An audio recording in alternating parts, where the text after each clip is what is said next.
7 years on, the veil hasn't lifted. The world has moved forward, but some things remain oddly stuck in time. It's 2025. Self-driving cars are finally a thing, mostly. The streets are filled with these autonomous marvels, changing the way we commute. Scientists might have actually discovered aliens, though the jury's still out on that one. The possibilities are endless, and the excitement is palpable. And yet, somewhere in the depths of the Daily Mail's headquarters, a writer is still crafting headlines about Harry and Meghan's wedding.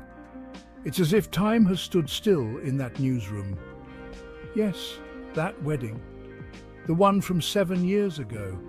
The one they keep telling us was utterly meaningless. Yet it seems to hold an inexplicable grip on their editorial focus. 7 years. Think about all that's changed in your own life in that time. The milestones, the memories, the moments that have shaped you. New jobs, new loves, new Netflix obsessions that you've already forgotten about. Life moves on, evolves and transforms. But for the Daily Mail, time seems to have stopped the moment those doves were released outside St. George's Chapel. It's as if that event is frozen in their collective consciousness. It's a level of commitment that's almost impressive, in a weird, slightly stalker-ish kind of way.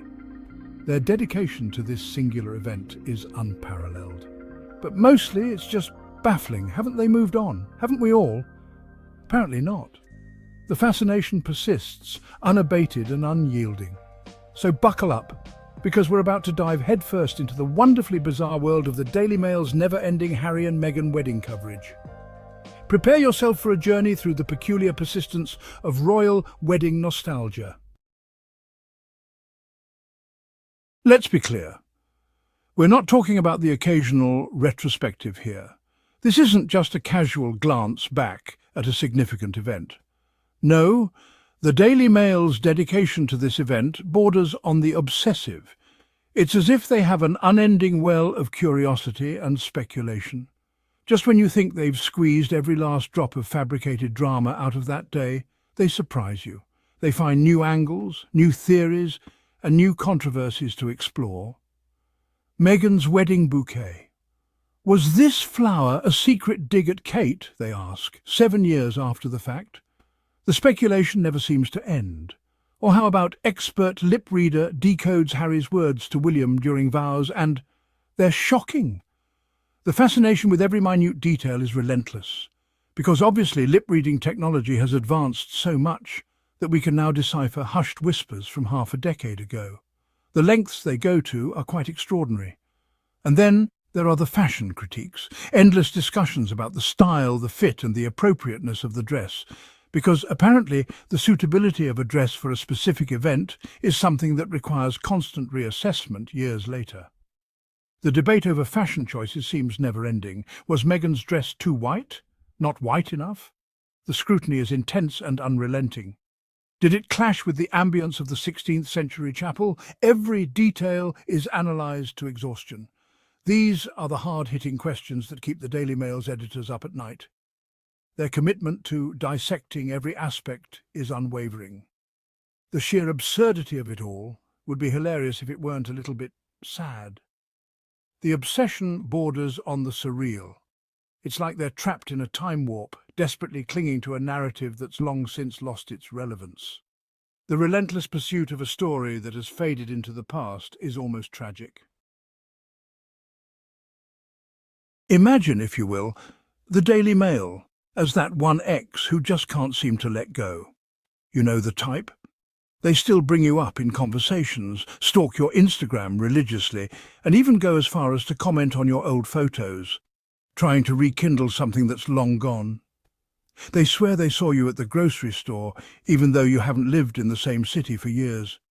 It's almost like they're living in a parallel universe where you're still the centre of their world. That's the Daily Mail with Harry and Meghan's wedding.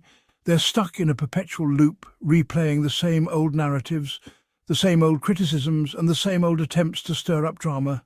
It's like they have a never-ending supply of recycled headlines and tired stories. They keep stirring the pot, hoping to reignite a spark that's long since fizzled out. And just like that heartbroken ex, they seem completely oblivious to the fact that everyone else has moved on. The rest of us are out here, living our lives, embracing new experiences, and maybe even gasp, finding joy in things that have absolutely nothing to do with the British monarchy. We're exploring new hobbies, making new memories, and discovering new passions. But the Daily Mail, they're still clinging to that worn-out wedding photo album, convinced that if they just analyse it hard enough, they'll uncover some earth-shattering secret that will break the internet. It's almost as if they believe that the past holds the key to their future success.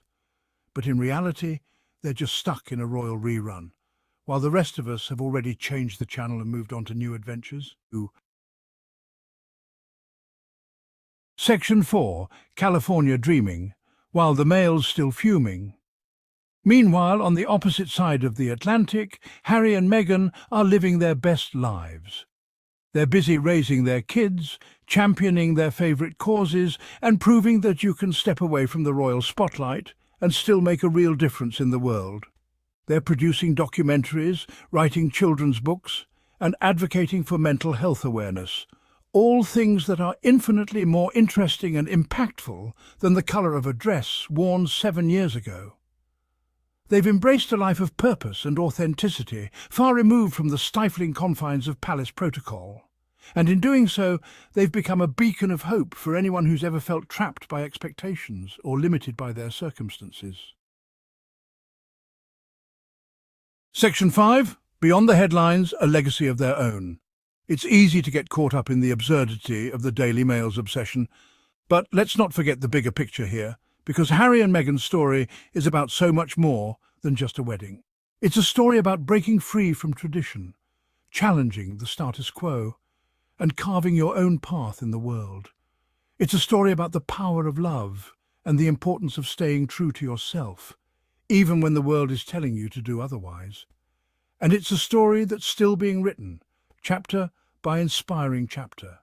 While the Daily Mail is stuck in the past, Harry and Meghan are busy creating a future that's filled with purpose, passion, and a whole lot of sunshine. And honestly, who wouldn't choose that over a never-ending cycle of recycled wedding drama?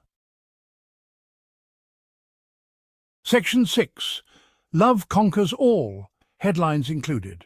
So, the next time you stumble upon yet another ridiculous Daily Mail headline about Harry and Meghan's wedding, take a moment to appreciate the irony of it all. Because in their desperate attempts to discredit and diminish, they've only succeeded in highlighting the couple's resilience and strength.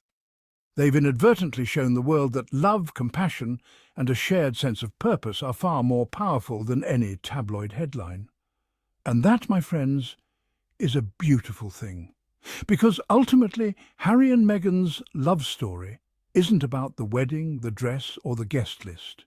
It's about the life they're building together, the impact they're making on the world, and the unbreakable bond they share. Section 7. Cheers to freedom, Harry and Meghan. So, let the Daily Mail have their headlines. Let them wallow in their world of outdated traditions and manufactured scandals. Because while they're busy obsessing over the past, Harry and Meghan are busy creating a future that's brighter, bolder, and infinitely more inspiring. And as for the rest of us, let's raise a glass to freedom, to authenticity, and to the power of choosing love over headlines. Cheers to that. So here we are, 7 years later. The Sussexes are living their lives, loving, building, growing, and the Daily Mail is still emotionally parked in Westminster Abbey, decoding whispers and raging about chiffon. This isn't journalism. It's an emotional support scrapbook soaked in stale tea and denial. But to Harry and Meghan, happy nearly 7-year anniversary, darlings. You escaped the drama, you took the hit, took the hint, and got out. And baby, you won.